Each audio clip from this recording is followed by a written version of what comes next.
The COVID-19 pandemic has challenged many aspects of our economic and social life fundamentally, thereby forcing us to make informed choices about shifting focus towards a better future. In lieu of this, IMC Chamber of Commerce and Industry brings to you the IMC India Calling Conference 2021 with a sharp focus on smart infrastructure and green technology.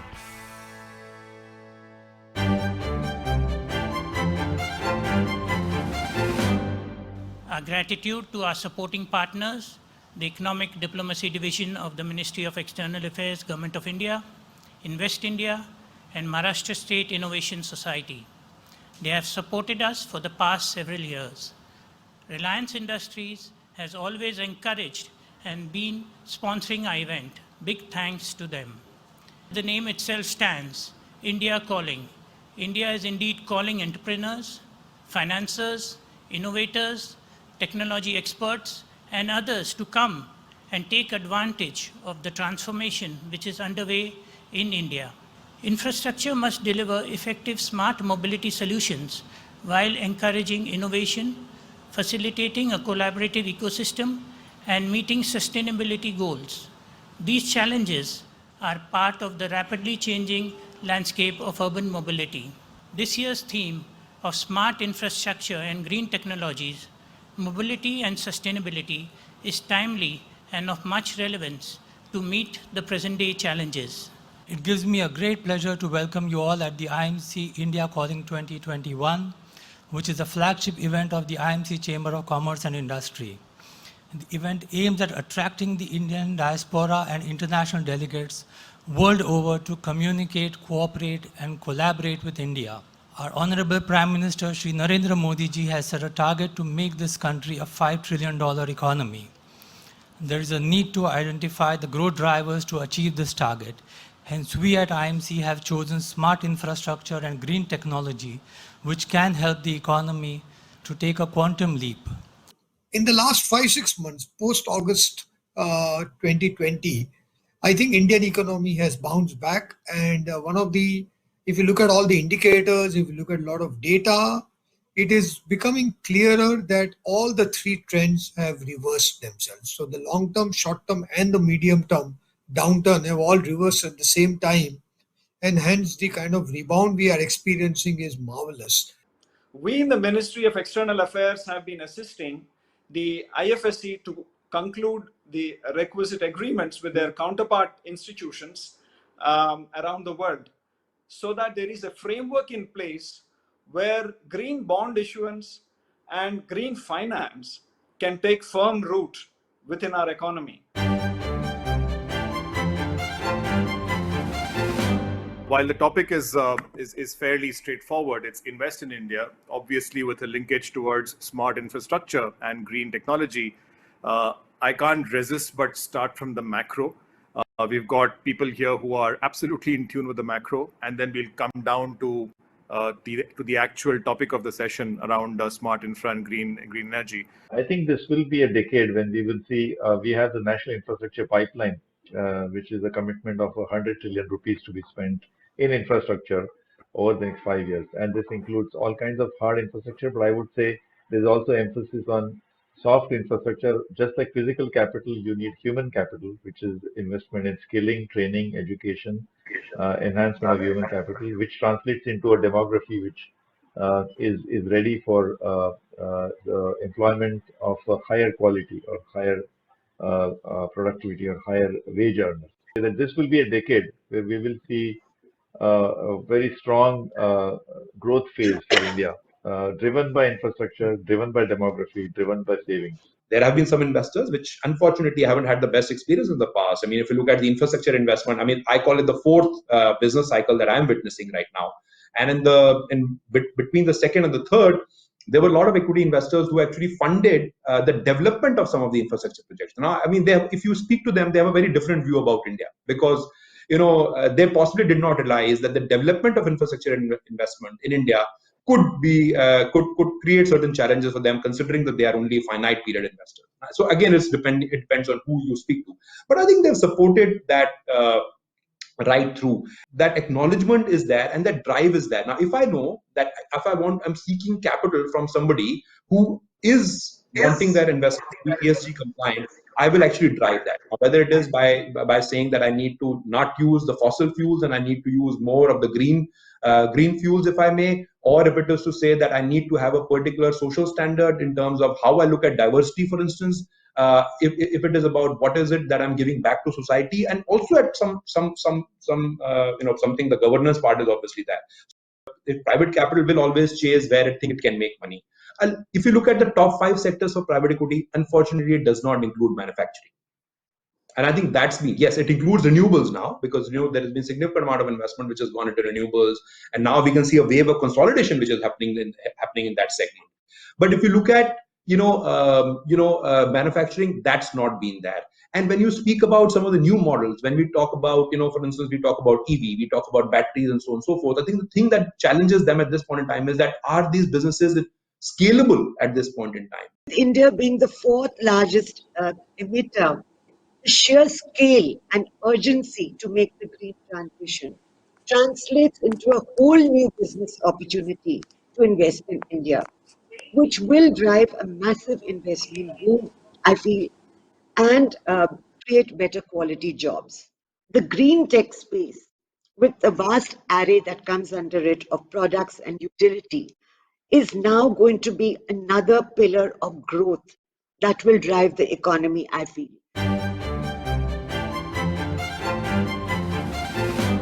A city that is good for its citizens is a smart city. Infrastructure, as we define it, is basically at the public and urban infrastructure stage.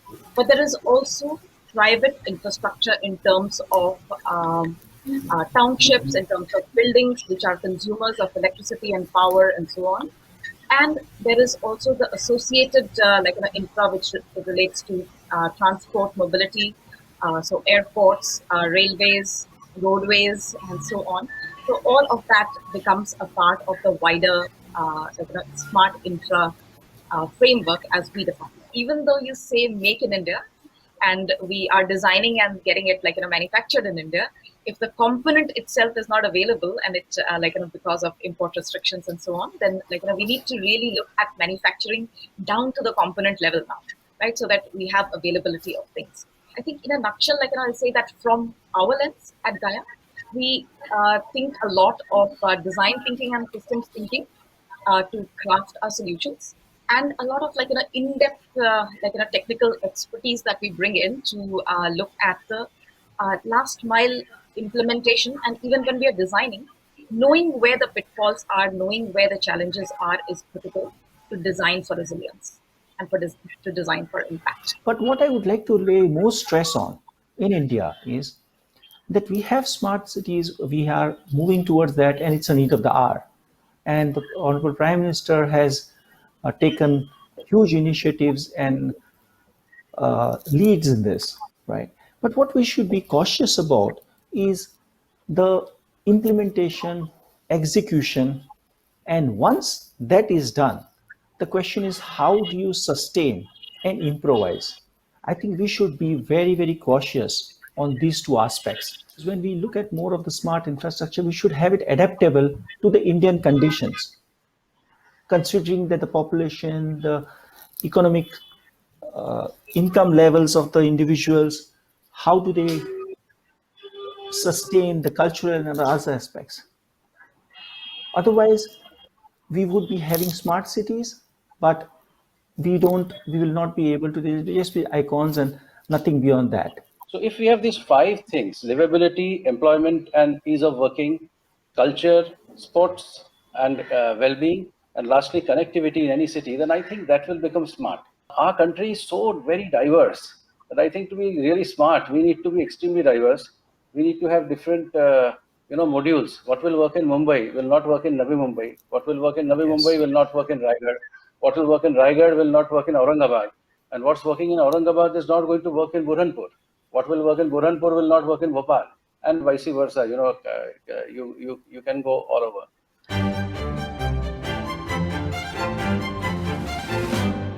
I think we can envision where commuters can seamlessly connect with various forms of transportation solutions. Of course, a critical part of smart mobility is to use digital platforms that manage a commuter's journey from beginning to end. The recovery, as we call it, is strong. And I think we look at recovery more often than not in numbers rather than qualitatively. So just to get that over the hump, qualitatively, beginning last month, we have stopped calling or tracking recovery. We are now tracking year-on-year growth. Fortunately, we are in a category which has recovered the highest for all the players, which is a two-wheeler ride sharing. One of the major reason is also because of majority of the users are public transportation users who are coming to ride sharing right now, who never used ride sharing in the previous pre-COVID levels, especially because of the affordability nature and also the need for using ride sharing compared to earlier is strong right now because of the safety aspects in the picture. Because you're getting exposed to hundreds of people in a public transportation versus maybe one or two drivers if you're using any of these ride sharing options. So because of that strong nature, the recoveries are becoming stronger for some of these categories. And also important thing is we are getting the first time ride sharing users post COVID, even without spending a lot of marketing dollars. One very important aspect of smart mobility is decongesting the cities, because that's a practicality that we are facing. We realize that most of our cities, in fact, all our cities have grown from small townships to larger townships to small cities and finally tier 2 cities. Probably Chandigarh is the only planned city in India. So we have this as a fact on the ground, and we have huge issues of congestion. And they actually carried out a study a few years back where they said that this congestion portion is actually is a big problem. And then they decided on how to deal with this congestion in the cities. We have to decongest the cities. That's a real problem. We have to decongest the cities, and we have to have really smart mobility, which actually caters to the smooth movement of the people. Yeah, I think, it's obvious that whatever you call it, CASE or clean, connected, convenient, autonomous and powered by renewable energy, that's going to be the way of the future. We have to optimize all of this to part of it. And electrification and connectivity become important pieces, irrespective of what form of transportation you're looking at, right? So I think we shouldn't just say A or B is going to work. I think the world has to have multiple forms of transportation. They need to be more interconnected. They need to be electric, and they need to have an infrastructure that's highly scalable, that can enable a large transformation, 30 to 50% in the next 5 years.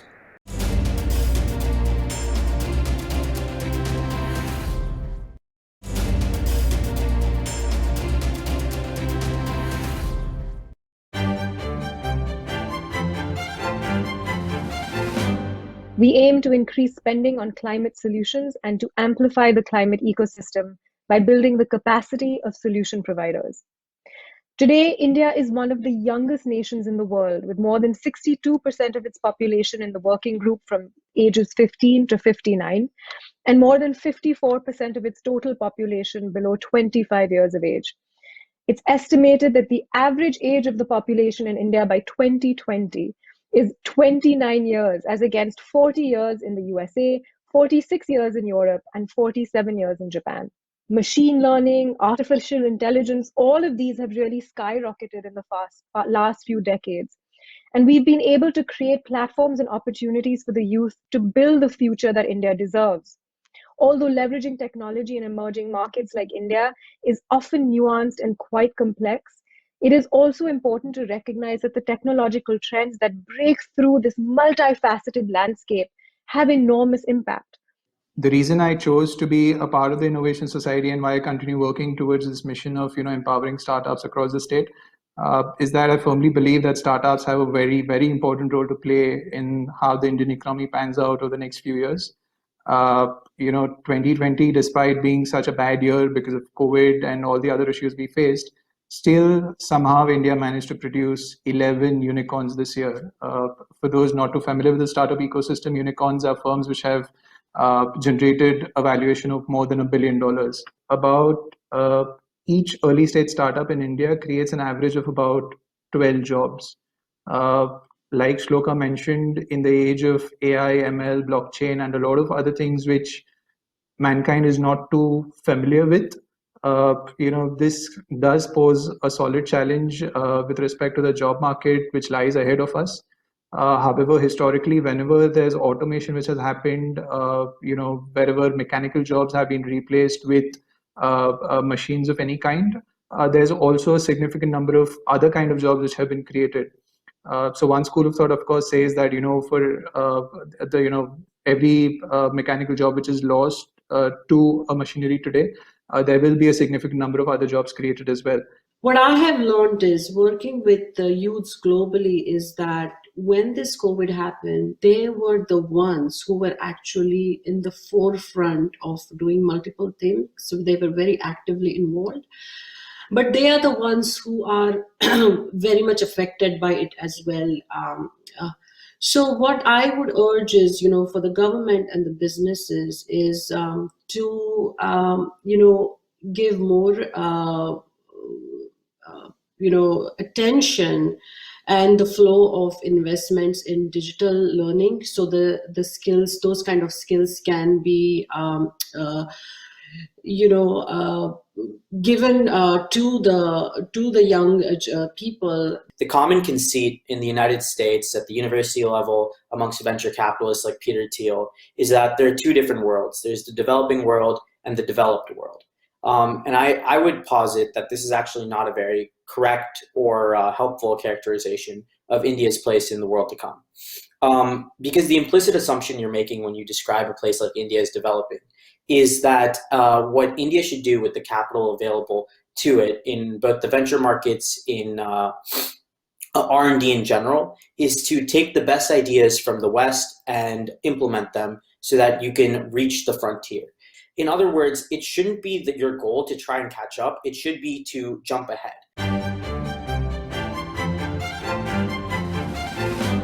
So design is beginning to match up with technology. Technology can deliver production close by, 3D printing, automation, urban farming. And then that changes how you lay out your city and how you design your city. And the goal is a better quality of life for people, not necessarily more income, but a life that feels fulfilled and complete. And India, because it is the growth democracy, is right at the point where we all hope, certainly we in the United States, hope that we can team with India as the two leading democracies in the world. And we'll join Europe into that because Europe's become very democratic. And those countries, we demonstrate what it means to be a democracy, what it means to have moral fiber, what it means to have leadership. We're actually the embodiment of an effective global international organization. And we are that because we are an institution. We are purpose-led. We're not member-driven. We are purpose-led. Our purpose is pretty bold, but it's to enable business worldwide to secure peace, prosperity, and opportunity for all. And we deliver that by what we do is make business work for everyone, every day, everywhere. And when we think about what we do, we work to grow the global economy, revitalize global trade, and ensure we do so sustainably. These are the three key things that we do. For me, before the technology is the design. Because let's think about about the 15-minute city. Bilbao is a good example because of the morphology of the city, what we call the proximity city, or the yes, we could call proximity city. So you can reach everything by walking. So it's the best way of mobility. No? Our mission is a good start for all children, and we believe that giving all children a good start in life is not only the right thing to do, but also the best way to build a happy, healthy, and prosperous society. There is a lot of evidence that suggests that investments made during the first 1,000 days are critical and foundational for the holistic well-being of children. The brain, as many of us know, develops at its most rapid pace during the first 1,000 days. There is research, for instance, by the Nobel laureate James Heckman that shows that every dollar spent in cost-benefit terms on early childhood program yields a return of $7 to $10 in the long term. And therefore, Urban 95 is our strategy at the Bernard Van Leer Foundation to work with cities to incorporate an early childhood lens into the planning and management of cities. And if we were to understand Urban 95 from the perspective of young children, we would invite you to sit down on your knees and think about the question. If you could experience the city from a perspective of 95 centimeters, which is the average height of a healthy 3-year-old child by WHO standards, what would you do differently?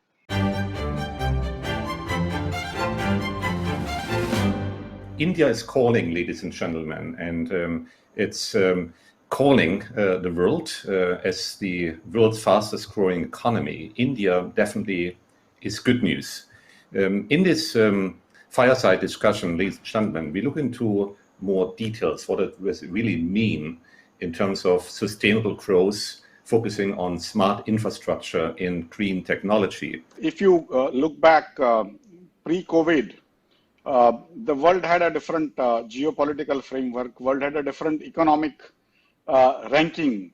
And based on that, there were a lot of assumptions that were made while going into COVID. I recall during March of 2020, that is exactly 1 year back, there were experts of Indian origin who were working in America or in Europe, came to India and said that we will have 300 million infections by July 2020, and almost 100 million people will be dead by July 2020. And nothing of that sort happened. And in fact, during the process, India ended up providing a lot of medicines to the rest of the world. India also managed itself much better than what it was expected to. And today, India is not even in top 100 countries in terms of the number of infections per million. The newer wealth that would be created is basically going to be what I call dematerialized wealth. Wealth which is not visible. And that's where Indian young population with all technology savvy is going to play a major role in creating the new world order in new world wealth. The Indian economy came out much better than what we had expected. And actually the financial sector has come out more intact than most people thought. Even banking system is doing better than what we had expected. So overall, India is doing reasonably well. If we see the transition of India in recent times, we are removing some of the constraints which had curtailed us. We were always high inflationary economy. Now Reserve Bank of India has been mandated inflation targeting, and we are moving towards low inflationary economy. We were always high fiscal deficit economy, and today, despite COVID-19, relative to the rest of the world, we are fiscally prudent. We always gave commanding heights to public sector undertakings. Now we are giving commanding heights to private entrepreneurs. And this transition of baton from public sector to private sector will be really game changer for India. India is transforming for better with low inflation, fiscally prudent, more space to private entrepreneurs, physical as well as digital economy, and infrastructure surplus economy. Put all these things together, I will be more bullish about growth in India over the next 10 years than, let's say, previous 10 years.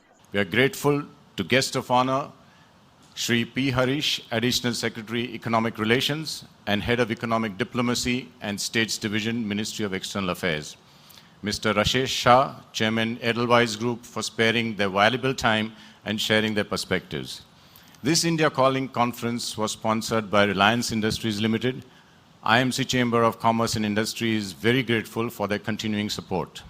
Thank you, ET Now, for being broadcast partners for the conference. Please look for post-conference episodes on ET Now. Our grateful thanks are also to Economic Diplomacy Division, Ministry of External Affairs, Invest India, and Maharashtra State Innovation Society for their support to the conference. And with that, it's a wrap on the IMC Calling Conference 2021. Stay tuned for more only on ET Now.